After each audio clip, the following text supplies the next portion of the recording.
إن الحمد لله نحمده ونستعينه ونستغفره ونعوذ بالله من شرور أنفسنا وسيئات أعمالنا من يهده الله فلا مضل له ومن يضلل فلا هادي له وأشهد أن لا إله إلا الله وحده لا شريك له وأشهد أن محمدا عبده ورسوله أما بعد فإن خير الحديث كتاب الله وخير الهدي هدي محمد صلى الله عليه وسلم وشر الأمور محدثاتها وكل محدثة بدعة وكل بدعة ضلالة وكل ضلالة في النار. أعوذ بالله من الشيطان الرجيم. بسم الله الرحمن الرحيم. فإن لم يستجيبوا لك فاعلم أنما يتبعون أهواءهم ومن أضل ممن اتبع هواه بغير هدى من الله إن الله لا يهدي القوم الظالمين. وقال النبي صلى الله عليه وسلم لا يؤمن أحدكم حتى يكون هواه تبعا لما جئت به او كما قال النبی صلی اللہ علیہ وسلم. برادران اسلام، دینی و ملی بھائیوں، نوجوان دوستوں، احباب اور بزرگوں، قابل احترام ماں اور بہنوں، عزیز بچوں، اللہ تبارک و تعالیٰ نے ہمیں اور آپ کو اپنا پسندیدہ دین اسلام عطا فرمایا. اس دین کی اساس قرآن کریم اور اسی طرح سے نبی کریم صلی اللہ علیہ وسلم کی سنت کی روشنی ہمیں عطا فرمائی، اور اسی کو اللہ تبارک و تعالیٰ نے ہدا قرار دیا، ہدایت کا سرچشمہ، ہدایت کا خزانہ، ہدایت کا مرکز. اور اسی کتاب اور نبی کریم صلی اللہ علیہ وسلم کی سنت کے ذریعے سے جب تک امت اس پر قائم رہی، ہدایت پر قائم رہی، ضلالت سے، ہلاکت سے اپنے آپ کو بچاتی رہی. نبی کریم صلی اللہ علیہ وسلم صحابہ کرام کی مجلس میں تشریف لائے. آپ صلی اللہ علیہ وسلم نے انہیں مخاطب ہو کر کے فرمایا ابشروا ابشروا الیس تشہدون ان لا الہ الا اللہ وانی رسول اللہ. ساتھیو، خوش ہو جاؤ، بشارت قبول کر لو. کیا تم اس بات کی گواہی نہیں دیتے کہ اللہ تبارک و تعالیٰ کے سوا کوئی سچا عبادت کے قابل نہیں ہے، اور میں یعنی محمد صلی اللہ علیہ وسلم اللہ کا رسول. لوگوں نے کہا بلا یا رسول اللہ، اے اللہ کے نبی کیوں نہیں، ہم گواہی دیتے ہیں کہ اللہ کے سوا کوئی سچا عبادت کے قابل نہیں ہے، اور آپ اللہ تبارک و تعالیٰ کے بندے اور اس کے رسول ہیں، ہم گواہی دیتے ہیں. اس کے بعد نبی کریم صلی اللہ علیہ وسلم نے قرآن کریم کی طرف اشارہ فرمایا، اور آپ علیہ الصلوۃ والسلام نے کہا فإن هذا القرآن سبب، اے ساتھیو سن لو، یہ قرآن کریم اللہ تبارک و تعالیٰ کی رسی ہے، سبب ہے. سبب ذریعہ، رسی جس کو کہا جاتا ہے، یہ اللہ تبارک و تعالیٰ کی طرف سے ایک رسی ہے. طرفہ بید اللہ و طرفہ بایدیکم، اس رسی کا ایک سرا اللہ تبارک و تعالیٰ کے ہاتھ میں ہے، اور اس کا دوسرا سرا اے امت کے لوگوں، اے اللہ کے بندو، تمہارے ہاتھ میں ہے. فاستمسکوا بہ، اس رسی کو مضبوطی کے ساتھ پکڑے رہو. فلن تضلوا ولن تہلکوا بعدہ ابدا. یاد رکھو، جب تک اس قرآن کریم کو، جو اللہ تبارک و تعالیٰ کی رسی ہے اور اس کا ایک سرا اللہ تعالیٰ کے ہاتھ میں ہے، دوسرا تمہارے ہاتھ میں ہے، جب تک اس کو مضبوطی سے پکڑے رہو گے، نہ تو کبھی ہرگز ہرگز ہلاک ہوگے، اور نہ کبھی ہرگز ہرگز ضلالت اور گمراہی کے قریب جاؤ گے. اللہ کے نبی محمد رسول اللہ صلی اللہ علیہ وسلم نے اس قرآن کریم کے بارے میں ارشاد فرمایا کہ یہ وہ ہدایت کا سرچشمہ ہے. ہدایت کا مطلب راستے پر چلتے رہنا، بھٹکنے سے، بہکنے سے، پھسلنے سے، الگ ہو جانے سے، جدا ہو جانے سے، کسی اور کے پیچھے چل پڑنے سے، کسی اور چیز کے پیچھے بہک جانے سے اپنے آپ کو بچا لیتا ہے جب آدمی ہدایت پر رہتا ہے. یاد کریں کہ اگر کسی آدمی کے ہاتھ میں رسی ہو اور رسی کا دوسرا سرا وہ کسی اور کے ہاتھ میں دے دے اور کہے اسے پکڑ کر کے چلتے رہو، جہاں جہاں میں جاتا ہوں تم بھی میرے ساتھ ساتھ چلتے رہو، تو یہ بتائیے کہ کیا کبھی وہ راستہ بھٹک سکتا ہے؟ اللہ کے نبی محمد رسول اللہ صلی اللہ علیہ وسلم انسانیت کے معلم ہیں، انسانیت کے رہنما ہیں، انسانیت کو اللہ تبارک و تعالیٰ کی طرف سے پیغام پہنچانے والے ہیں. آپ علیہ الصلوۃ والسلام نے اس حقیقت کو سمجھایا. میرے بھائیوں، میرے بزرگوں، تو قرآن کریم ہدایت ہے. اللہ تبارک و تعالیٰ فرماتا ھدی للمتقین، متقیوں کے لیے ہدایت ہے. ھدی للناس، پوری انسانیت کے لیے ہدایت ہے. فمن اتبع ھدایا، اللہ فرماتا جو میری ہدایت کی پیروی کرے گا. نہ وہ کبھی بھٹکے گا، نہ کبھی بہکے گا، نہ کبھی گمراہی کے قریب جائے گا، نہ کبھی ہلاکت کا شکار ہوگا۔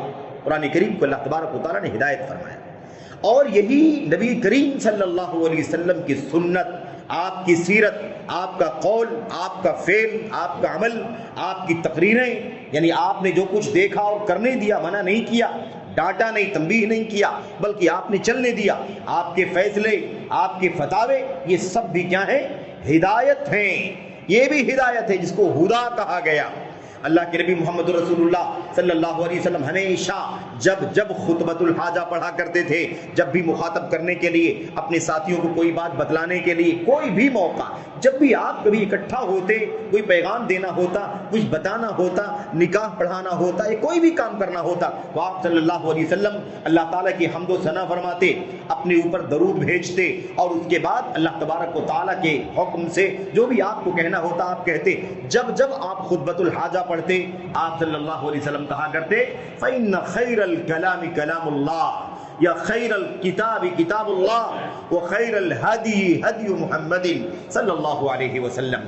سب سے بہترین کتاب، سب سے اچھی کتاب، سب سے اچھا کلام اللہ تبارک و تعالیٰ کا کلام ہے، اور سب سے بہترین ہدایت یہ محمد الرسول اللہ صلی اللہ علیہ وسلم کی ہدایت ہے۔ تو قرآن کریم ہدا ہے، نبی کریم صلی اللہ علیہ وسلم کی سنت ہدا ہے، یہ ہدایت ہے۔ ہم نے آپ کے سامنے ایک آیت کریمہ پڑھی ہے، سورۃ القصص کی آیت کریمہ ہے، اور بڑی عظیم الشان ہے۔ اللہ تبارک و تعالیٰ قرآن کریم کی آیت کریمہ میں ارشاد فرماتا ہے فَإِن لَّمْ يَسْتَجِيبُوا لَكَ فَاعْلَمْ أَنَّمَا يَتَّبِعُونَ أَهْوَاءَهُمْ۔ اے نبی کریم صلی اللہ علیہ وسلم، اگر یہ لوگ آپ کی بات نہیں مانتے ہیں، آپ کی بات قبول نہیں کرتے ہیں، آپ جو کچھ اللہ کی طرف سے پیش کر رہے ہیں اسے نہیں مانتے ہیں، نہیں قبول کرتے ہیں، فَاعْلَمْ تو آپ جان لیں، اگر آپ کی بات نہیں مانی جا رہی ہے، آپ کو پیغام جو اللہ کی طرف سے آپ لے کر کے آئے ہیں، اگر اسے سنا نہیں جا رہا ہے، قبول نہیں کیا جا رہا، اس پر عمل برآمد نہیں کیا جا رہا ہے، اگر ایسی حالت ہے، فَاعْلَمْ تو آپ جان لیجئے أَنَّمَا يَتَّبِعُونَ أَهْوَاءَهُمْ کہ یہ لوگ یقیناً آپ کی ہدایت پر نہیں چل رہے ہیں، بلکہ اپنی خواہشات نفسانی کے پیچھے چل رہے ہیں۔ دو ہی ہے، تیسرا کچھ نہیں، یا تو ہدا، اور ہدا پر نہیں چلتے ہیں تو ہوا، خواہشات نفسانی۔ بس یہی فرق سمجھ لینا ہے ہمیں۔ اللہ تبارک و تعالیٰ کا دین ہدا ہے، قرآن کریم ہدا ہے، سنت رسول ہدا ہے، راہ سلف ہدا ہے، اور اس پر چلنا ضروری ہے، تبھی ہدایت کا راستہ ملے گا۔ دنیا کے اندر عزت کا راستہ، امن و سلامتی کا راستہ، اللہ تبارک و تعالیٰ کی رضا کا راستہ، اللہ تبارک و تعالیٰ کی طرف سے، اللہ تبارک و تعالیٰ کی طرف سے رحمتوں کی، برکتوں کی برکھا ملے گی، اور مرنے کے بعد اللہ تبارک و تعالیٰ جنت کی نعمتوں سے مالا مال فرمائے گا، جس کا وعدہ اللہ تبارک و تعالیٰ نے فرمایا۔ لیکن اگر ہم یہ کام نہیں کرتے ہیں تو حتمی طور پر کچھ بھی کرتے ہیں، اس کو اللہ تبارک و تعالیٰ کے کلام میں ہوا کہا گیا۔ ہوا کسے کہتے ہیں؟ ہدایت کے خلاف جو کچھ ہے وہ ہوا ہے، ہماری خواہشات نفسانی ہوا ہے، ہماری من کی مرضی ہوا ہے، ہماری عقل میں جو کچھ آئے وہ ہوا ہے، فلاں کی بات ماننا ہوا ہے، جو کچھ بھی کریں وہ ہوا ہے۔ خدا جو نہیں ہے وہ ہوا ہے۔ ہوا کا مطلب یہ اردو والا ہوا نہیں، ہوا کا مطلب نفس کی خواہش، اپنی مرضی، جو جی چاہتا ہے انسان کرتا ہے، اسی کو ہوا کہتے ہیں۔ میرے بھائیوں، بڑا خطرناک ہے یہ۔ ہدایت کا ضلالت کا، گمراہی کا سب سے بڑا خطرہ انسان کے اوپر اس وقت آتا ہے جب انسان ہدایت سے ہٹ کر کے اپنی نفسانی خواہشات پر چلنا شروع کر دیتا ہے۔ آیت کریمہ سنیے غور سے، اللہ تبارک و تعالیٰ فرماتا ہے اگر یہ لوگ آپ کی بات نہیں مانتے ہیں، اگر آپ کی بات یہ لوگ تسلیم نہیں کرتے، قبول نہیں کرتے، مانتے نہیں ہیں، تو آپ جان لیجئے کہ پھر یہ لوگ اگر آپ کی پیروی نہیں کر رہے ہیں، فَاعْلَمْ تو آپ جان لیجئے انما یتبعون اہواءہم کہ یہ لوگ پھر اپنی اہواء یعنی خواہشات نفسانی کی پیروی کر رہے ہیں۔ آپ دیکھیں کوئی بیچ میں تفصیل نہیں ہے، کیوں آپ کی بات نہیں مانتے، وجہ کیا ہے، سبب کیا ہے، کارن کیا ہے، کچھ نہیں۔ اگر آپ کی بات نہیں مانتے ہیں تو اس کا مطلب یہ ہے کہ پھر وہ اپنی ہوا کے پیچھے چل رہے ہیں، نفسانی خواہشات کے پیچھے چل رہے ہیں۔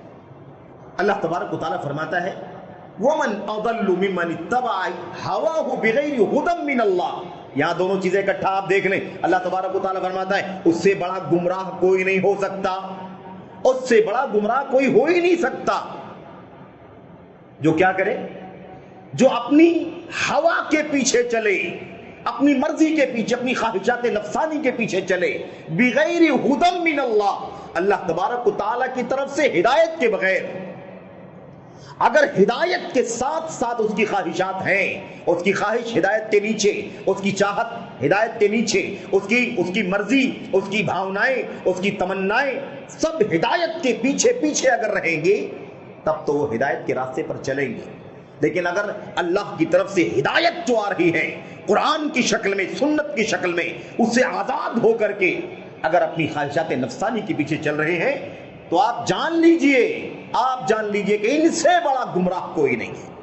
یہ اللہ تبارک و تعالیٰ کا کلام ہے۔ آپ دونوں الفاظ دیکھیں صاف صاف، ممن اتبع ہواہ بغیر ہدی، ہوا کے پیچھے چلتا ہے ہدا کے بغیر، ہدا کے بغیر چلتا ہے۔ اللہ تبارک و تعالیٰ کی طرف سے ہدایت آئی ہے، اس سے آزاد ہو کر کے، اس سے بالکل کنارہ کشی اختیار کر کے، اس سے برگشتہ ہو کر کے اپنی ہوا کے پیچھے چلتا ہے تو آپ جان لیجئے کہ وہ سب سے بدترین قسم کا گمراہ ہے۔ اضل، اس سے بڑا گمراہ کوئی ہو ہی نہیں سکتا ہے۔ ان اللہ لا یہدی القوم الظالمین، اللہ تبارک و تعالیٰ ظالموں کو ہدایت دیتا نہیں ہے۔ اللہ کی کلام کی آیت کریمہ نے ہمیں بانٹ کر کے سمجھا دیا کہ اگر مانو گے اللہ کی کلام کو، نبی کے فرمان کو، ویسے ہی عمل کرو گے جیسے عمل کیا جا چکا ہے۔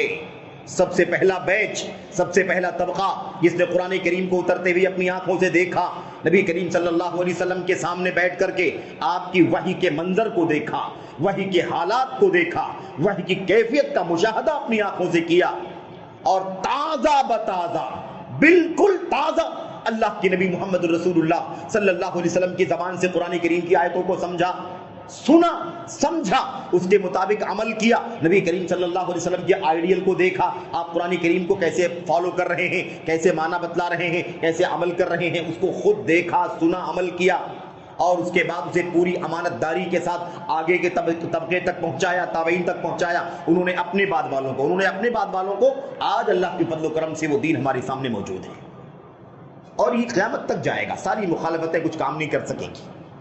اب آپ سوچیں کہ جب اس طرح سے ہم عمل کریں گے تو یہ ہدا ہوگا، اور اگر ہم نے یہ کام نہیں کیا، کسی بھی وجہ سے اس سے دور ہٹے، تو کیا ہو جائے گا؟ وہ ہوا ہو جائے گا، اور ہوا پر چلنے والے سے زیادہ بدترین گمراہ کوئی نہیں۔ اللہ فرماتا ہے ایسے شخص کو تو ہدایت بھی نہیں ہم دیتے۔ یہی ہدا اور ہوا کا فرق ہے۔ ہدا لے لو، ہوا سے آزاد ہو جاؤ، اپنی ہوا کو یعنی خواہشات نفسانی کو، اپنی من کی مرضی کو، اپنی چاہتوں کو، اپنی امیدوں کو، تمناؤں کو، آرزوؤں کو، خواہشات کو ہدایت کے پیچھے رکھو، اس کے تابع رکھو، اس کے کنٹرول میں رکھو، تو ہدایت پر چلو گے۔ لیکن اگر اس کو چھوڑ کر کے ہم نے اپنی خواہشات نفسانی کی پیروی کی تو یاد رکھو کہ پھر یہ کیا ہے؟ یہ بدترین گمراہی کا راستہ ہے۔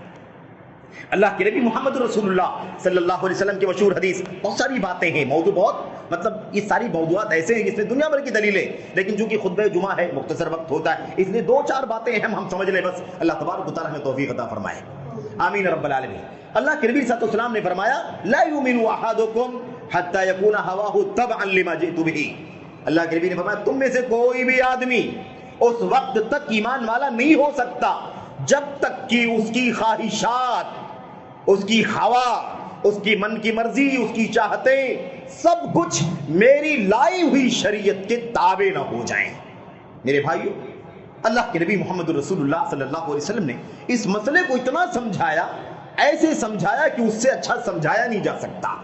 اللہ کے نبی نے فرمایا سمجھنا ہی ہے تو ایسے سمجھ لو، موسیٰ اور عیسیٰ کو جانتے ہو کہ نہیں جانتے ہو؟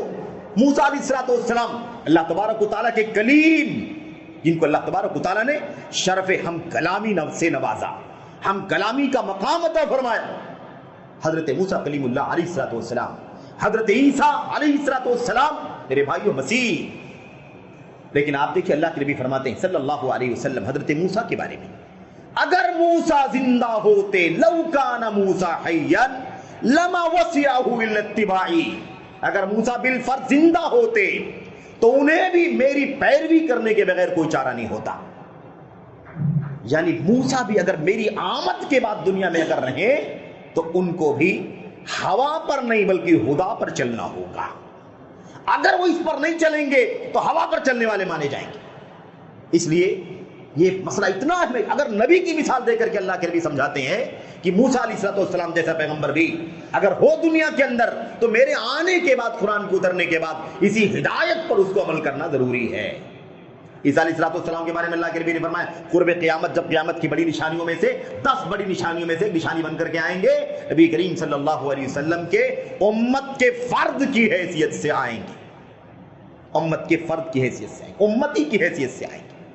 میرے بھائیوں، یعنی آپ جو کچھ بھی عمل کریں گے وہ محمد الرسول اللہ صلی اللہ علیہ وسلم کی لائحہ دین، آپ کی کتاب جو آپ لائے ہیں اللہ تبارک و تعالیٰ کی طرف سے، آپ کی سنت اور آپ کی شریعت کی پیروی کریں گے۔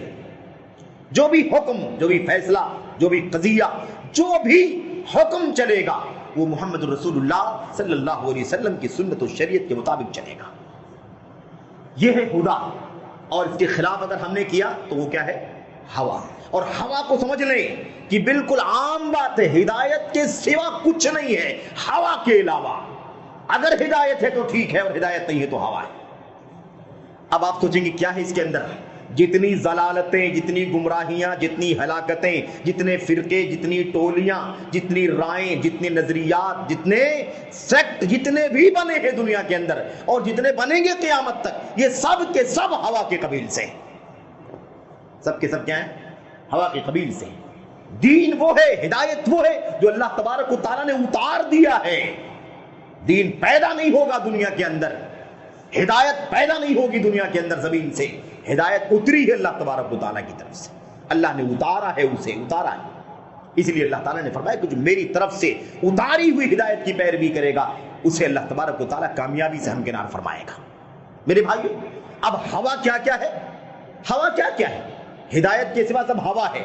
کیا کیا ہے؟ مثال کے طور پر ہدایت کے سوا جو ہوا ہے، خواہشات نفسانی، اس کے اندر شرک سب سے پہلے نمبر، کفر، نفاق ہے کہ نہیں، بدعات، یہ سب کیا ہے؟ یہ سب ہوا کے راستے ہیں۔ کیونکہ شرک کیا تو ہدایت پر نہیں چلا، اپنی مرضی پر چلا، اس کو بڑا مان کے اس کے پیچھے چلنے، اس کی سجدہ کرنے لگا، فلاں کو بڑا مان کر کے اس کے سامنے سر ٹیکنے لگا، فلاں کو بڑا مان کر کے اس کے سامنے ہاتھ پھیلانے لگا، فلاں کو بڑا مان کر کے اس کے سامنے اپنی مرادوں کا سوال کرنے لگا، فلاں سے فریاد کرنے لگا، فلاں سے پناہ مانگنے لگا۔ یہ سب کیا ہے؟ یہ سب ہوا ہے، کیونکہ اپنی مرضی کے مطابق اس کو ایسا بڑا سمجھا کہ اللہ تبارک و تعالیٰ کے درجے میں رکھ دیا اسے۔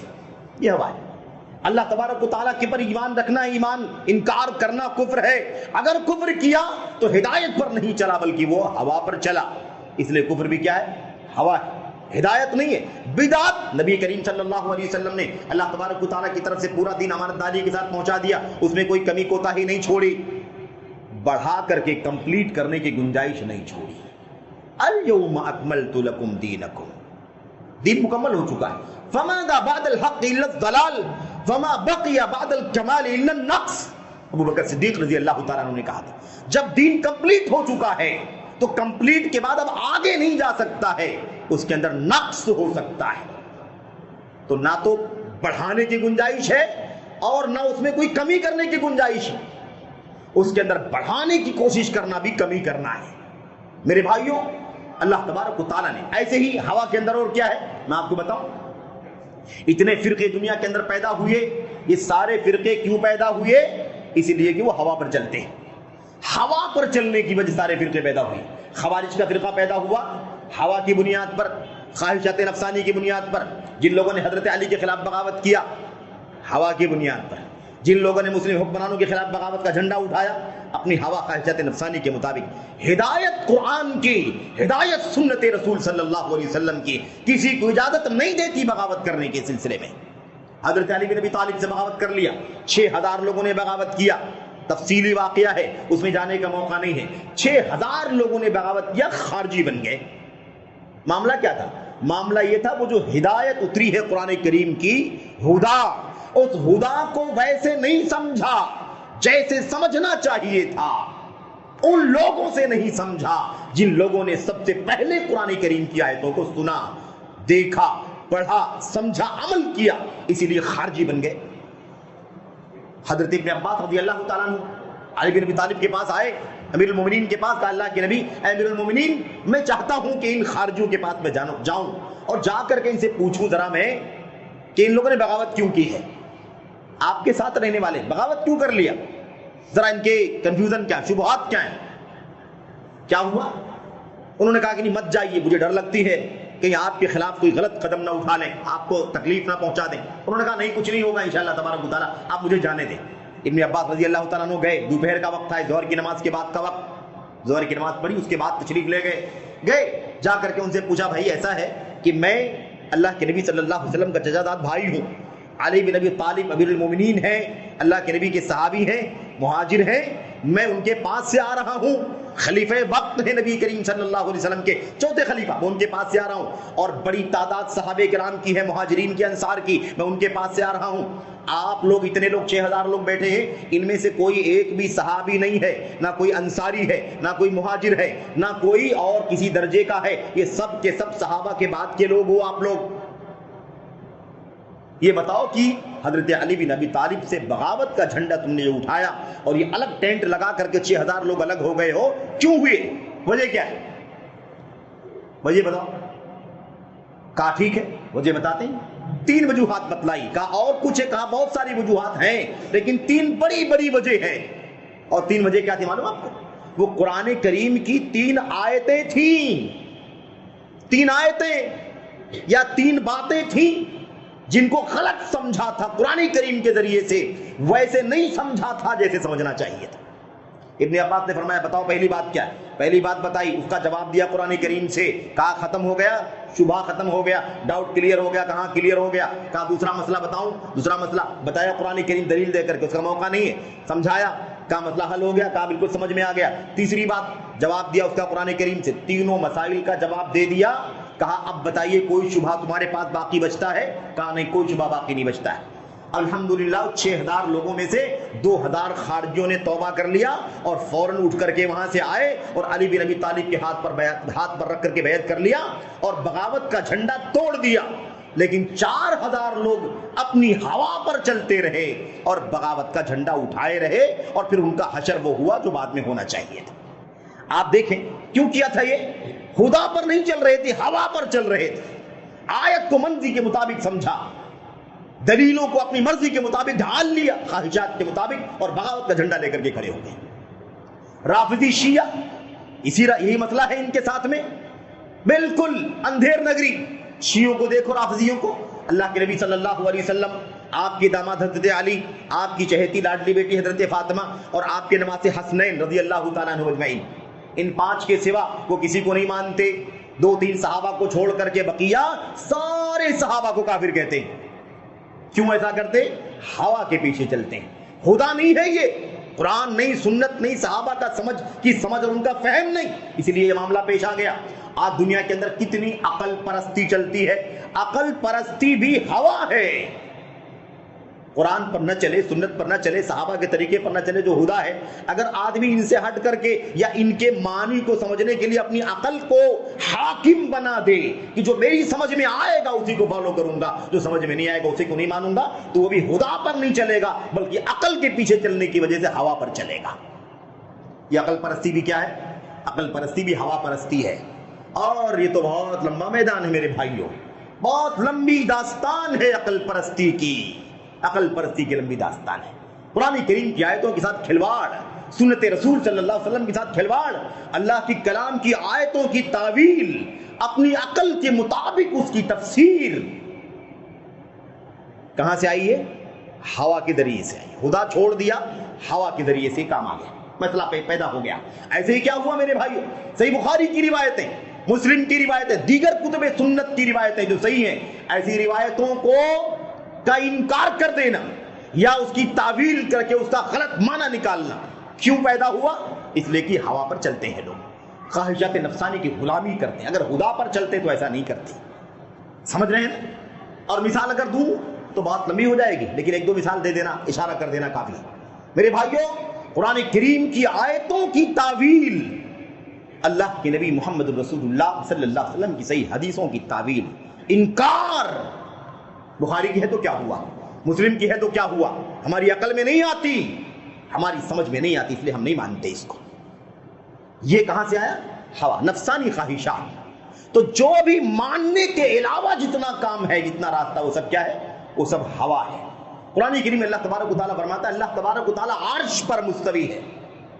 عرش پر کیا ہے؟ بلند ہے. عرش پر بلند ہے, عرش پر مستوی ہے. ثم استوى على العرش ثم استوى على العرش یا الرحمن على العرش استوى. اللہ تبارک و تعالیٰ عرش پر مستوی ہے, بلند ہے. میرے بھائی اللہ تبارک و تعالیٰ کا عرش ہے نا, عرش کہا گیا عرش, عرش کا معنی عرش ہے. اب اس کی تعبیر کر دیا, کیسے عرش مان سکتے ہیں؟ کہاں عرش پر مستوی ہوا یعنی اپنی حکومت کی گدی پر بیٹھا. اللہ تبارک و تعالیٰ عرش پر مستوی, اللہ فرماتا ہے میں عرش پر مستوی ہوا. اور عقل کا گھوڑا دوڑانے والے لوگوں نے کہا عرش پر مستوی ہونے کا مطلب وہ تو نہیں ہو سکتا ہے جو سمجھ میں آ رہا ہے آیت کریمہ سے, سمجھ میں نہیں آتا, عقل میں نہیں بیٹھتا. اس کا مطلب یہ ہے کہ اللہ تبارک و تعالیٰ اپنی حکومت کی سلطنت کی گدی پر بیٹھا, تخت حکومت پر جلوہ گر ہوا. یہ جرات کون کرے گا؟ کر سکتے ہیں آپ قرآن کریم کی آیت کریمہ کے بارے میں؟ اللہ تبارک و تعالیٰ کے بارے میں ہم کیسے کہہ سکتے ہیں؟ یعنی عرش جو ایک حقیقت ہے, ایک کیا ہے؟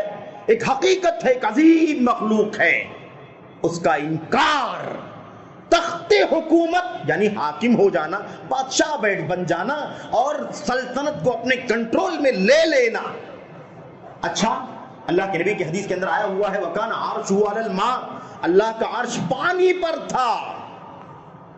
اب کیا کریں گے بھائی؟ یہاں عقل کا گھوڑا دوڑانا ہے تو کیا کریں گے؟ اللہ کا عرش پر پانی پر تھا تو کیا اللہ تعالیٰ کی حکومت گدی پانی پر تھی؟ کیا مطلب ہے اس کا؟ اس کا مطلب یہ ہے کہ وہ عرش کوئی چیز ہے, مخلوق ہے, لیکن اس کا انکار کر دیا گیا. اور کہا یہ کیسے ہو سکتا ہے؟ اللہ تبارک و تعالیٰ خالق ہے اور یہ عرش مخلوق ہے, مخلوق چھوٹی ہے, حقیر ہے, وہ اللہ اعلیٰ ہے, اس پر کیسے ہو سکتا ہے؟ عقلی گھوڑا دوڑایا. جب رب ذوالجلال کہتا ہے کہ میں عرش پر مستوی ہوں تو اس کو مان لینا چاہیے, ایک مومن کو, مسلمان کو تسلیم کر لینا چاہیے. جیسے نبی نے مانا, صحابہ نے مانا, تابعین نے مانا, ائمہ نے مانا, جیسے جیسے جہاں جہاں آیا ہوا ہے ایسے تسلیم کر لینا چاہیے.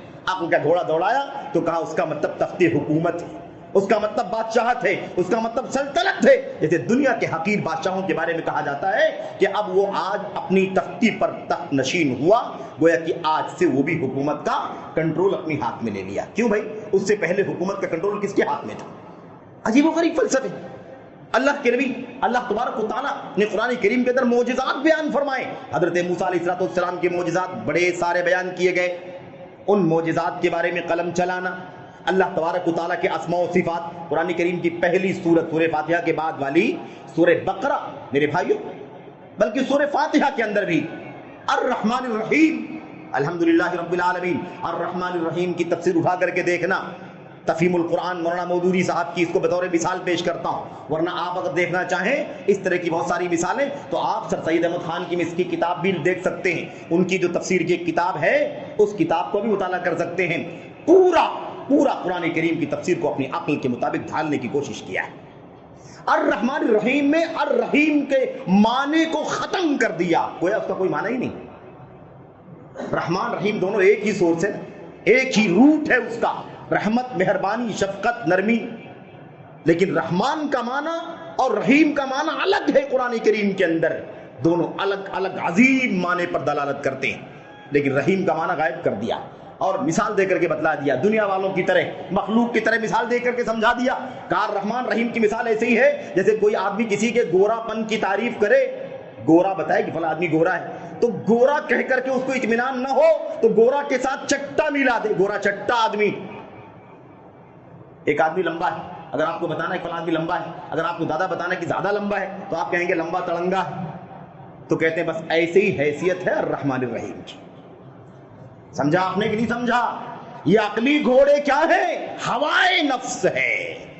وَمَنْ أَضَلُّ مِمَّنِ اتَّبَعَ هَوَاهُ بِغَيْرِ هُدًى مِّنَ اللَّهِ, اس سے بڑا گمراہ کوئی نہیں ہو سکتا جو اللہ تعالیٰ کی ہدایت کے بغیر اس سے آزاد ہو کر کے اپنی نفسانی خواہشات کے پیچھے چلے. سمجھ رہے ہیں کہ نہیں سمجھ رہے؟ اور ایسے ہی یہ آج جو دنیا کے اندر تقلید کا جو بٹوارا ہے نا, تقلید کے نام پر, اس کے پیچھے بھی یہی کار فرما ہے, ہوا کے پیچھے چلنا. کس نے کہا کہ دنیا میں کسی کا مقام محمد الرسول اللہ صلی اللہ علیہ وسلم کے برابر ہو سکتا ہے؟ کسی کی بات کو اللہ تبارک و تعالیٰ نے مطلق طور پر ماننا واجب کیا ہی نہیں ہے. مطلق طور پر کسی کی بات یعنی بالکل فریلی بغیر کسی کنڈیشن کے اگر کسی کی بات ماننا واجب ہے، رد نہیں کیا جا سکتا، چھوڑا نہیں جا سکتا، تو صرف اور صرف محمد رسول اللہ صلی اللہ علیہ وسلم کی بات ہے۔ کیوں؟ اس لیے کہ آپ کی بات اللہ کی بات ہے، آپ کا ماننا اللہ تبارک و تعالیٰ کو ماننا ہے۔ لیکن تقلید کے ان جھمیلوں نے امت کو 4 ٹکڑوں میں بانٹ دیا ہے۔ میں فلاں مسلک کا ہوں اس لیے میں نہیں مانتا، میں فلاں مسلک کا ہوں اس لیے نہیں مانتا، یہ حدیث نہیں مانتا، حدیث ہے لیکن فلاں مسلک کا ماننے والا۔ میرے بھائیو، کس نے کہا کہ کوئی مسلک، آپ کو مسلک فالو کرنے کی دلیل کیا ہے؟ یہ بٹوارا کیوں کیا گیا؟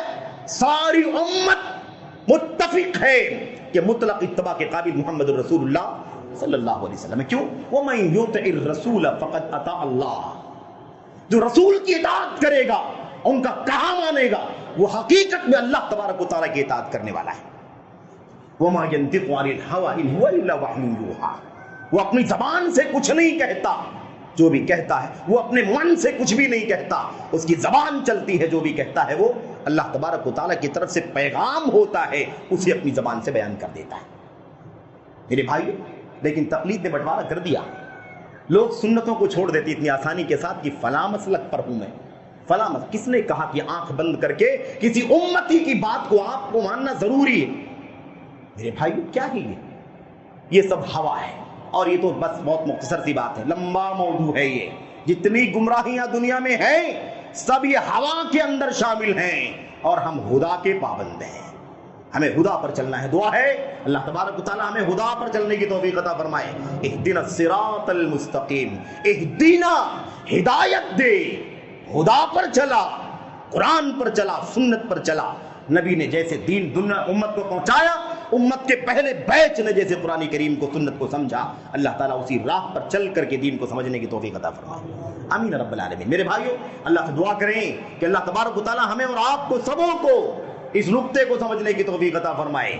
جتنی عقل پرستیاں چل رہی ہیں، جتنی خواہشات نفسانیاں چل رہی ہیں، جتنا انحراف چل رہا ہے، جتنا بگاڑ چل رہا ہے، جتنی منمانیاں چل رہی ہیں، یہ سب کی سب ہوا کے قبیل سے۔ آج مصیبت یہ بھی ہے کہ اب یہ جو ہدایت کا سرچشمہ نبی کے ذریعے سے امت میں آیا دنیا میں، نبی کی وفات کے بعد یہ کیا خدا کا راستہ بند ہو گیا؟ نہیں بند ہوا، کیونکہ وہ علم نبوت منتقل ہو گیا امت کے علماء کے پاس۔